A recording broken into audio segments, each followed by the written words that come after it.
जय हिंद, जोहार, झारखंड। मैं शमशाद आलम। जयराम महतो पहली बार पश्चिम बंगाल का किसी सभा को संबोधित किए। उस सभा से जयराम महतो ने एक बड़ा ऐलान किया और ममता दीदी को टेंशन दे दिया। आखिर पश्चिम बंगाल का वो कौन सा जिला है जहां से जयराम महतो ने एक बड़ा ऐलान किया, और ऐलान क्या है, चलिए चलते और सारी बात को विस्तार रूप से समझते हैं। दरअसल बात यह है कि जयराम महतो के फुटबॉल मैच के फाइनल में उन्हें आमंत्रित किया गया। वो अतिथि के रूप में वहां पे गए और जाने के बाद जो है कि वो जिला पुरुलिया जिला था, जो पुरुलिया जिला धनबाद से सटा हुआ है।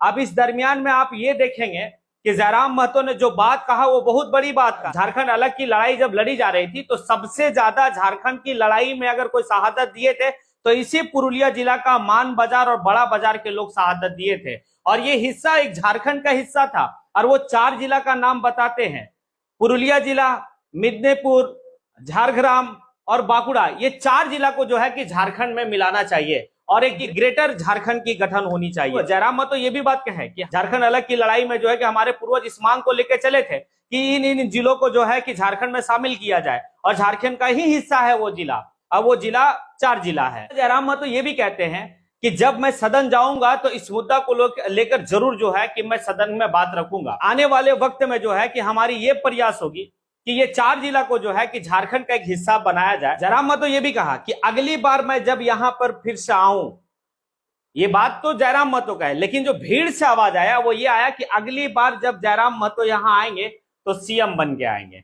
अब ये बात तो काफी बड़ी बात है कि जिस तरह से जयराम महतो पुरुलिया जिला में जाके और जितना बड़ा ऐलान किए हैं। अब देखिए आगे क्या होता है, लेकिन चलिए पहले सारे बात को सुनते हैं कि जयराम महतो सभा में क्या क्या कहे हैं। आज जब भी पुरुलिया का जिला हो, झारग्राम जिला हो या बांकुड़ा का जिला हो, आज भी कहीं ना कहीं लगता है कि झारखंड का ही हिस्सा है। तो क्या आप लोग तैयार हैं?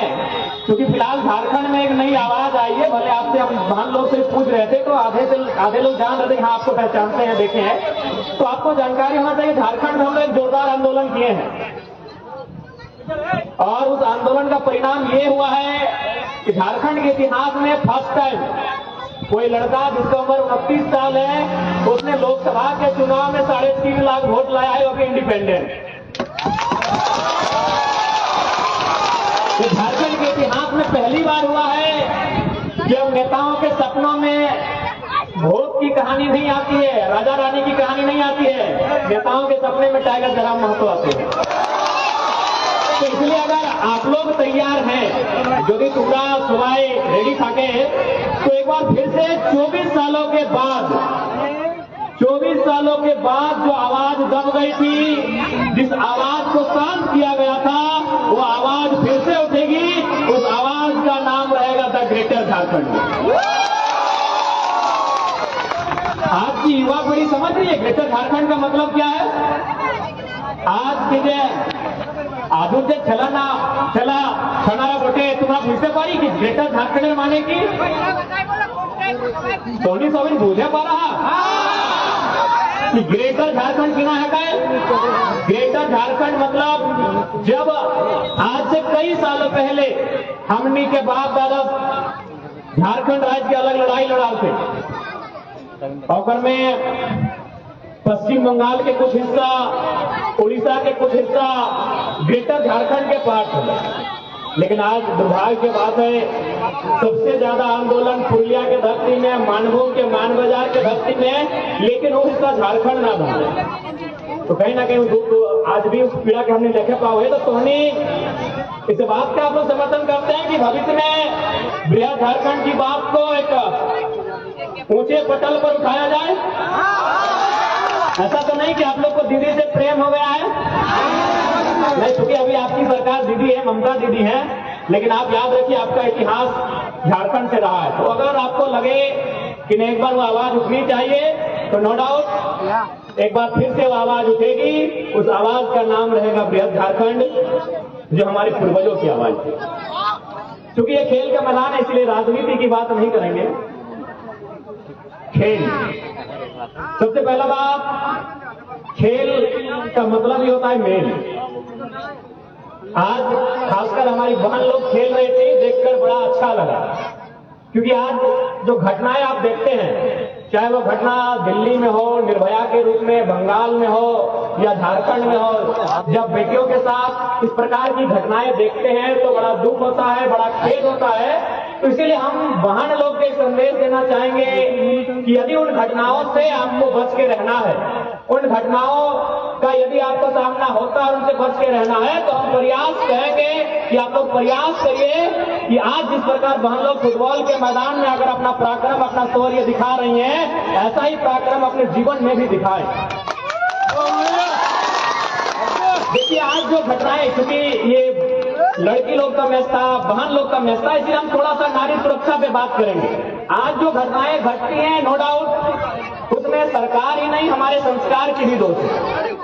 केवल अगर हम लोग सरकार को दोष देने जाएंगे, सरकार के माथे सारा ठिकरा फोड़ने जाएंगे तो उचित नहीं होगा। कुछ दोष हमारे संस्कार में भी है।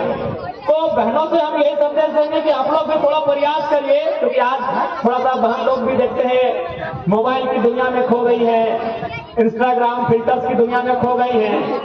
तो आप उस दुनिया से बाहर आइए। आज हमारी बहन लोग चांद की तरह अपने आप को दिखाना चाहती है। देखिए चांद का संबंध चकोर से होता है, तो ठीक उसी प्रकार यदि हमारी बहन लोग आप अपने आप को चांद की तरह दिखाना चाहेंगे तो चोर लोग आपको नजर उठा के देखेंगे। आप अपने आप को सूरज बनाओ, उनकी आंखें भस्म हो जाएंगी,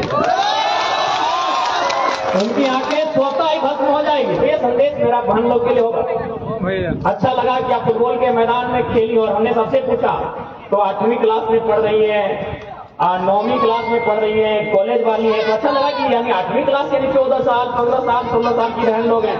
तो बड़ा अच्छा लगा कि आप उस दुनिया से बाहर आए हैं जिस दुनिया को हम लोग मोबाइल कहते हैं, क्योंकि आज हमारी दुनिया मोबाइल हो चुकी है। आज प्राइवेसी के नाम में, प्राइवेट के नाम में, प्राइवेट के नाम में हम इतने प्राइवेट हो गए हैं कि हमें मालूम ही नहीं कि हमारे गांव के बगल से होकर कौन सी नदी गुजरती है। हमने ये प्राइवेट के चक्कर में हमने अपने आप को इतना प्राइवेट कर लिया है कि अब हमें ये मालूम भी नहीं है कि हमारी फसलों का नाम क्या है। हमारे जो खेतों में सब्जियां उगाई जाती है उसका नाम हम भूल चुके हैं। तो मेरे ये कहने का मतलब है कि खेल की दुनिया में आइए, खेल के मैदान में आइए, खेल को खेलिए। इससे आप शारीरिक मजबूत होंगे, इससे आप मानसिक मजबूत होंगे और जीवन की हर एक परिस्थितियों का आप सामना करेंगे। और एक बात तो स्पष्ट है कि अगर हम खेलने वाले हैं तो उनको गरीबी छू सकती है, लेकिन याद रखिएगा बीमारी कभी नहीं छू सकती। जो खेलते हैं ना उनको गरीबी छू सकते हो, गरीब हो सकते हैं, लेकिन वो बीमार नहीं हो सकते। आज मैं आपको अपनी कहानी बता रहा हूं, हम भी आपकी तरह खिलाड़ी हैं। इसीलिए आज पूरे बीते 2 सालों में झारखंड में लगभग हम 4000 सभा किए। 2 सालों में दिन होता है 700, लेकिन हमने सभा कितना किया है? 4000। देश के प्रधानमंत्री अपना जीवन में उतना सभा नहीं किए होंगे। हम 2 दिन पहले पश्चिमी सिंहभूम में, वहां हमने एक दिन में 27 मीटिंग किया था। 27 मीटिंग यानी 27 जगह भाषण दिए थे एक दिन में। तो ये तो नो डाउट है कि आपको बीमारी नहीं छुएगी। और उसके बाद आप एक बात हमेशा याद रखिएगा, पता नहीं आपके पुरलिया में शहर टाइप का क्षेत्र है कि नहीं, क्योंकि हम लोग धनबाद जाते हैं, बोकारो है तो वह शहर है। तो वहां क्या होता है कि जो लोग रिटायर हो जाते हैं ना, वह सुबह सुबह मॉर्निंग में उठते हैं और दौड़ने के लिए जाते हैं। 60 साल की उम्र है, 65 साल की उम्र है, तो पता है वो 60 साल की उम्र में दौड़ने क्यों जाते हैं? बुढ़ापा में ग्राउंड में क्यों दौड़ते मालूम है? क्योंकि उन्होंने जवानी में दौड़ नहीं लगाया। अगर वो जवानी में दौड़ लगाते हैं तो नाती खिलाने की उम्र में वो बुढ़ा लोग खुद खेलने नहीं जाते। नाती खिलाने की उम्र है, देखिए सब रिटायर हो गया है, कोई ऑफिसर है, IAS ऑफिसर है, IPS ऑफिसर है, GM है, और सुबह क्या कर रहा है? डॉक्टर बोला है कि जिंदा रहना है तो दौड़ना होगा। चाहे तो जवानी में नहीं दौड़ा। तो ठीक उसी प्रकार अगर आप चाहते हैं कि बुढ़ापा में अपने बच्चों को खिलाएं, बच्चा नहीं, बच्चा भी आपका बड़ा हो जाएगा, नाती ना, अब क्या तुम्हारा नाती बोले ना, नाती नाती ने बोले ना। तो आप चाहते हैं कि बुढ़ापा में नाती नातनी को खिलाया जाए तो जवानी में फुटबॉल जोर लगा के 2 घंटा तो जरूर अपने शेड्यूल में बना के। उसके बाद देखिए जो खेल होता है ये मेल करता है।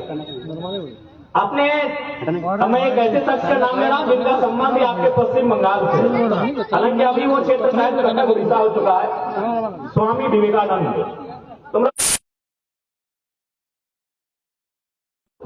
ये हमारा स्टेटमेंट नहीं है, ये स्टेटमेंट इस देश के एक महापुरुष जिन्हें संत कहते हैं और उनके नाम पर 12 जनवरी को भारत देश में युवा दिवस मनाया जाता है। तो क्या कहते थे कि भारत के युवाओं को फुटबॉल खेलना चाहिए। क्यों कहते थे? क्योंकि स्वामी विवेकानंद का जो समय था वो समय कौन सा था? 1861 से लेके 1891-92 का समय था। यानी उस समय भारत अंग्रेजों के अधीन था और उस समय जाति प्रथा चरम पर थी। एक दूसरी जात के लोग दूसरी जात के लोगों के साथ किसी प्रकार का संबंध नहीं रखते थे। तो विवेकानंद जी ने कहा कि भारत के युवाओं को फुटबॉल खेलना चाहिए, क्योंकि जब वो फुटबॉल खेलेंगे एक दूसरे से जुड़ेंगे। जैसे मैं आपको उदाहरण देते हैं, हालांकि अभी हम लोग को फैसिलिटी है तो हर एक खिलाड़ी एक एक जर्सी अपना अलग पहनता है, लेकिन हम लोग जब फुटबॉल खेलते थे ना आपकी उम्र में तो 11 वही जर्सी होता था। 12वां खिलाड़ी को जब वो बाहर आता था तो उसका जर्सी पहनना पड़ता था। तो सोच के देखिए, अगर जब 12वां खिलाड़ी बाहर आता है और नया खिलाड़ी जब अंदर आता है वही जर्सी बनता है, उस जर्सी से बदबू आ रहा है, उस जर्सी से पसीना आ रहा है, लेकिन फिर भी हम उसकी जर्सी को पहनते हैं। अभी अगर आपको कह दिया जाए कि आपकी सगी बहन है और उसने 2 दिन से कपड़ा नहीं पहना है, आप पहनिए, आप बोलेंगे ठीक हम नहीं पहनेंगे। लेकिन फुटबॉल में ये नहीं होता है, आप उस जर्सी को पहनते हो और फिर खेलने जाते हो। इसीलिए विवेकानंद जी ने कहा था युवाओं को फुटबॉल खेलना चाहिए, कि आपके बीच जो भेदभाव है उसको तोड़कर आपको एक जगह लाके जोड़ता। अभी आप यही जितनी बहन लोग बैठी हैं एक समाज की नहीं है। हमने परिचय लिया, कोई संथाल बहनें हैं तो कोई कुर्मी बहनें हैं तो कोई अन्य बहनें हैं, लेकिन जब वैवाहिक संबंध होगा तो हमेशा याद रखिएगा आप अपने समाज को चयन करेंगे। लेकिन क्या आपने यहां चयन किया कि हमारे बगल में जो बैठी वो हमारे समाज की है कि नहीं है? यही फुटबॉल, इसी का नाम खेल है। यहां भेदभाव नहीं होता है, यहां डिस्क्रिमिनेशन नहीं होता है। तो इसलिए फुटबॉल खेल आपके जीवन में होना चाहिए। और चूंकि आप गांव से खेलने के लिए जाती हैं तो बड़ी उम्मीदें होती हैं। गांव से जब कोई ड्रीम लेकर आप बाहर जाते हैं तो बड़ी उम्मीदें होती हैं। उन उम्मीदों पे खड़ा उतरना भी एक बहुत बड़ा चुनौती होता है। लेकिन याद रखिएगा, चाहे खेल का मैदान हो या जिंदगी का कोई मोड़ हो, अगर आप 3D को फॉलो करते हैं, यदि आप 3D को फॉलो करते हैं तो किसी भी मोड़ में आपको कोई भी सक्सेस होने से नहीं रोक सकता है। 3D का मतलब होता है पहला डी डिटर्मिनेशन।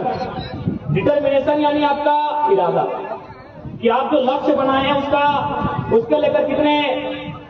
दूसरा डी से होता है डेडिकेशन। डेडिकेशन यानी अपने आप को झोंक देना। जैसे अभी आप गिरे, बच रहे हैं, चोट लगा, बारिश में खेले, गर्मी में खेले, ये डेडिकेशन लेवल है आपका। डिटर्मिनेशन यानी लक्ष्य को संकल्प के रूप में लेना, और डेडिकेशन यानी उस लक्ष्य को लेकर अपने आप को झोंक देना। लेकिन अंत में जो सबसे इंपॉर्टेंट होता है उसे डिसिप्लिन कहते हैं। Determination, dedication, discipline. अगर ये चीजें आप में होंगी तो नो डाउट आप अपने आप को बेहतर करके जाओगे।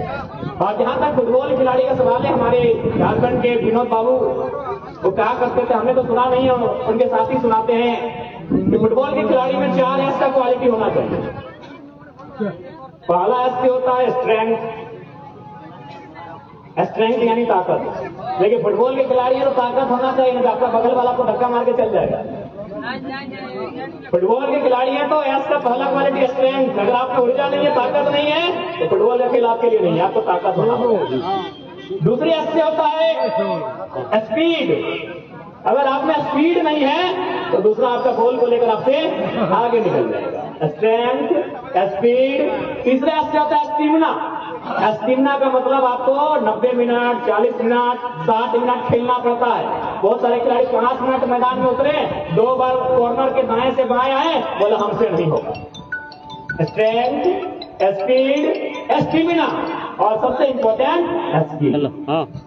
आज बहनों ने भी बहुत सुंदर स्किल है। स्किल का तात्पर्य क्या है कि आपके पास स्ट्रेंथ है, ताकत है, आपके पास स्पीड भी, आपने बड़ी गति के साथ गेम को लेकर चले गए डिबॉक्स में। आपकी स्टेमिना भी, आपकी दौड़ भी अच्छी है, लेकिन अगर स्किल नहीं है और अंतिम समय जहां आपको स्कोर करना चाहिए था, आप डिबॉक्स के महार या गोली के हाथ में दे बैठे, तो फिर वो तीन जो एस की क्वालिटी वो काम नहीं आएगी, इसीलिए strength, speed, stamina and skill. अगर ये चार एस की क्वालिटी है तो आप फुटबॉल के बेहतर खिलाड़ी हो। तो सब में है ना? 8वीं क्लास,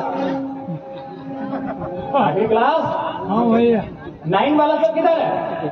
9 हमारे सर बचपन में हम लोग आगे बताते थे कि 8 यानी 5, यानी अगर आप 8 क्लास में आ गया तो आपका एनर्जी लेवल 5 के लेवल का होना चाहिए। और अब 9 में तो हर चीज को फाइन करना। फाइन करना मतलब आपकी राइटिंग फाइन हो, आपका रीडिंग फाइन हो, आपका तमाम जो चीजें वो फाइन होनी चाहिए। तो साथ ही साथ देखिए, खेल के साथ साथ एजुकेशन में भी आपको अव्वल होना है, क्योंकि आज जिस दौर से हम लोग गुजर रहे हैं हमें विकल्प लेके चलना पड़ता है। हम और आप मिडिल क्लास फैमिली से हैं, इस बात को भी हमें देखना पड़ता है। हमारी माता पिता बड़ी उम्मीदों के साथ हमें हमारे लिए व्यवस्थाओं का जुगाड़ करते हैं, इन चीजों को हमें समझना पड़ता है। इसलिए आप खेलें, दम लगाकर खेलें, साथ ही साथ अपने आप को एजुकेशन के क्षेत्र में भी कभी कम नहीं करें। और ज्यादा समय ना लेंगे क्योंकि पुरस्कार वितरण भी होना है। जहां तक खेल का प्रश्न है, खेल बहुत सीख दे के हमें जाता है। अगर आप फुटबॉल की बात करें तो मैं आपको फुटबॉल का एक किस्सा सुना रहा हूं। आज के देख के तो बच्चे नेमार को जानते हैं। देखिए, बहन लोग भी नेमार बापे की दस्ती बनी है। नेमार को आप जानते हैं, बापे को जानते हैं, रोनाल्डो को जानते हैं, आप पेले को जानते हैं? डू यू नो अबाउट पेले? तुम लोग पेले के चीनी? पेले जो क्रिकेट में स्थान सचिन तेंदुलकर का है, हॉकी में जो स्थान मेजर ध्यानचंद का है, फिल्म इंडस्ट्री में जो स्थान अमिताभ बच्चन का है, वही स्थान फुटबॉल की दुनिया में पेले का। पेले की एक घटना थी। वो 3री क्लास में पढ़ते थे। जब वो 4थी क्लास में चले गए तो उनको स्कूल से निकाल दिया गया। निकालने के 2 कारण थे। पहला कारण था कि वो स्कूल की फी नहीं भर पाते थे, और दूसरा कारण था उस समय जो अमेरिकन कंट्रीज हैं, अफ्रीकन कंट्रीज हैं, वहाँ रंग को लेकर बहुत भेदभाव होता था। हमारे देश में रंग को लेकर नहीं, हमारे देश में कास्ट को लेकर भेदभाव रहा। तो पहले ने क्या किया, स्कूल को छोड़ा और फुटबॉल की दुनिया में इतना मेहनत किया कि आज जब तक दुनिया रहेगी तब तक फुटबॉल रहेगा और पेले का नाम स्वर्णिम अक्षरों में रहेगा। तो आपकी जिद आपको तय करती है कि आप कहां तक जाएंगे। जो शख्स स्कूल से ड्रॉप आउट कर दिया गया था, आज वह हजारों स्कूलों में चीफ गेस्ट बन के जाता है, क्योंकि उसका समर्पण था, उसका जिद था। और विश्वास कीजिए, आप जिस उम्र में हो आप कुछ भी कर सकते हो। आप जिस उम्र में हो ना, आप कुछ भी कर सकते हो। आप 8वीं क्लास के हो, आप 9वीं क्लास के हो, यानी आप 14 साल के हो, आप 15 साल के हो, आप 16 साल के हो। इस उम्र में अगर आप क्रॉस कर जाते हैं तो फिर हमें लगता है कि बैक नहीं होगा। इसलिए आपको जो भी करना है, अपने टारगेट को यहीं से फुलफिल करना होगा, अपने टारगेट को यहीं से निर्धारित करना होगा और उसकी ओर बढ़ना होगा। आपने नेपोलियन बोनापार्ट का नाम सुना है? नेपोलियन बोनापार्ट 8वीं class, jersey number 2, Napoleon Bonaparte का नाम सुनिए। नेपोलियन बोनापार्ट जिस प्रकार भारत देश में जो स्थान सरदार वल्लभ भाई पटेल का है, भारत देश को एक करने में किनका योगदान है? सरदार वल्लभ भाई पटेल। लोह पुरुष वल्लभ भाई पटेल, उनको आपने पढ़ा है। वही स्थान नेपोलियन बोनापार्ट का अपने देश फ्रांस के लिए।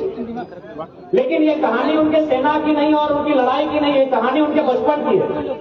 नेपोलियन बोनापार्ट, जिस प्रकार आप फुटबॉल खिलाड़ी बनना चाहते हैं तो फुटबॉल से आपको प्रेम होता है, आप फुटबॉल के साथ सोते हो, फुटबॉल के साथ घूमते हो, आपके बिस्तर में फुटबॉल होता है, आपके तकिए के नीचे खेल का सामान होता है।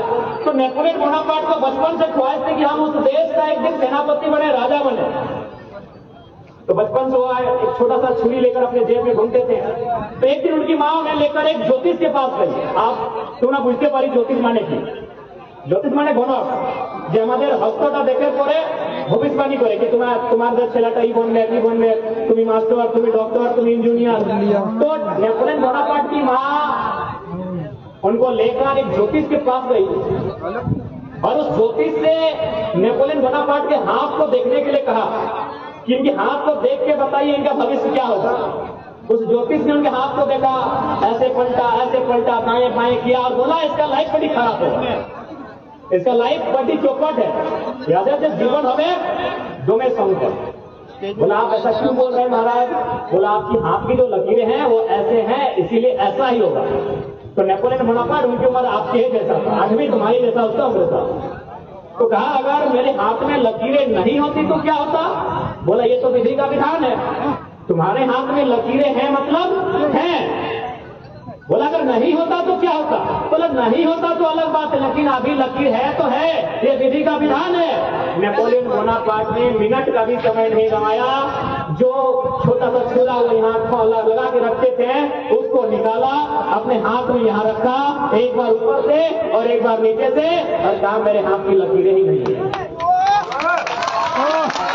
मेरे हाथ में लकीरें ही नहीं है।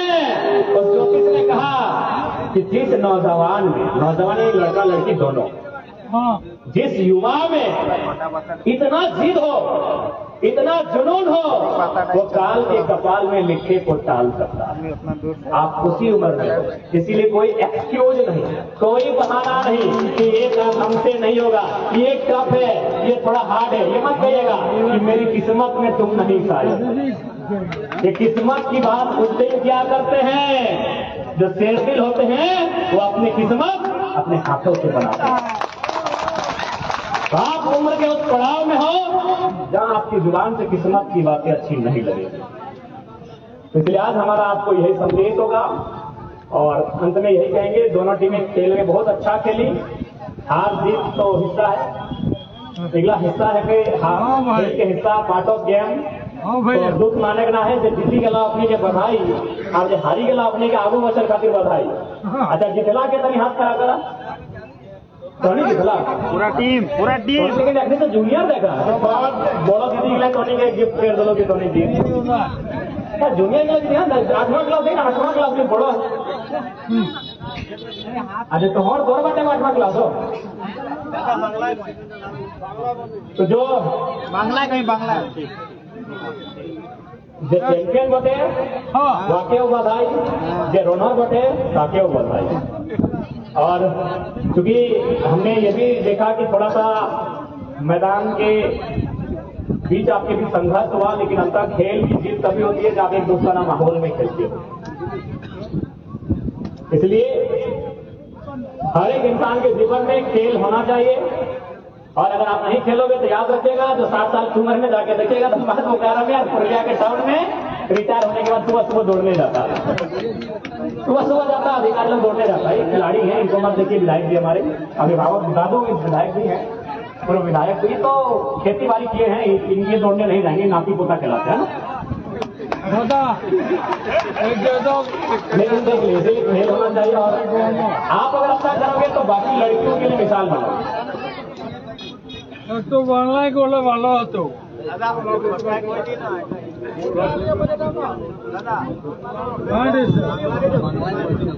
तो उसी के मैं हटाई कह चाहे हो खूब भालो खेलला और आगो खूब भालो खेलिया और साथ ही साथ यहाँ के मानुष गिला हकीन दोनों भालो मानुष ऐसे भी बंगाले कहल गला माय माटी और मानुष तो इडिया के लोग गिला मानुष गिला 300 भी तुम्हें भालो की भालो मानुष की हमरा बोहिन मिला था रात तक यहाँ खेलना तो ऐसा मतलब तो मुझे मारिए भालो मानुष तभी तो खेलना हाँ इसे जोगाटे है ये भालो मानुष अभी तभी तुम ये रात तक खेलना लगी मैं तो बेटी चुआ सांझ हेल बाद घर से बाहर नहीं जाती तोरा नहीं सब এখন ফুটবল খেলা এখন এত রাত হয়ে গেলে তাও তুমি খেলতে আইয়া তো এক মানুষ গেলা তুমি ভালো ভারী প্রশাসন যেতে লোক विधि व्यवस्था तुम्हें ভালো लोग ऐसे भी बंगाली लोग तुम्हें भालो बंगाल को तो हम लोग नहीं जानते ना मिष्टी दही रसगुल्ला ये तो बंगाली जिनिस होते ना मिष्टी दही रसगुल्ला पुरुलियार भावरा भाजा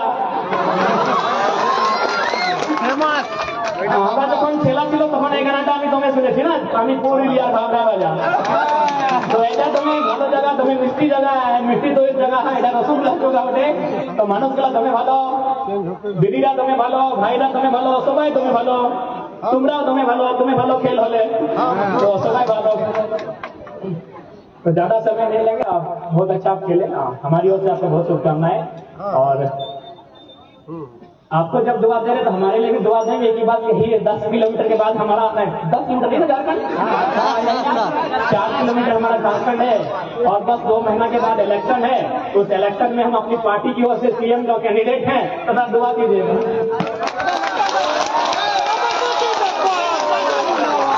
उन्हें दुआ कीजिएगा जब अगली बार हम बंगाल की धरती में आए तो या तो अपना जो भी हो दुआ कीजिएगा। और निश्चित है आपके जो हाँ बंगाल का तो हम जिले बोले, ये जो 4 जिला है पुरुलिया, बांकुड़ा, झारग्राम, मेदिनीपुर, चारों जिला के लिए हम आवाज उठाएंगे, ये झारखंड का पार्ट है। क्योंकि सच्चाई है ना गुरु जी, सबसे ज्यादा जो शहादत हुआ है ये मानभूम में हुआ है, पुरुलिया में हुआ। सबसे ज्यादा जो शहादत हुआ है अलग झारखंड के टाइम हुआ इसी पुरुलिया में हुआ है, मान बाजार में हुआ है, बड़ा बाजार में हुआ है सबसे ज्यादा। लेकिन उसको कुछ नहीं मिला।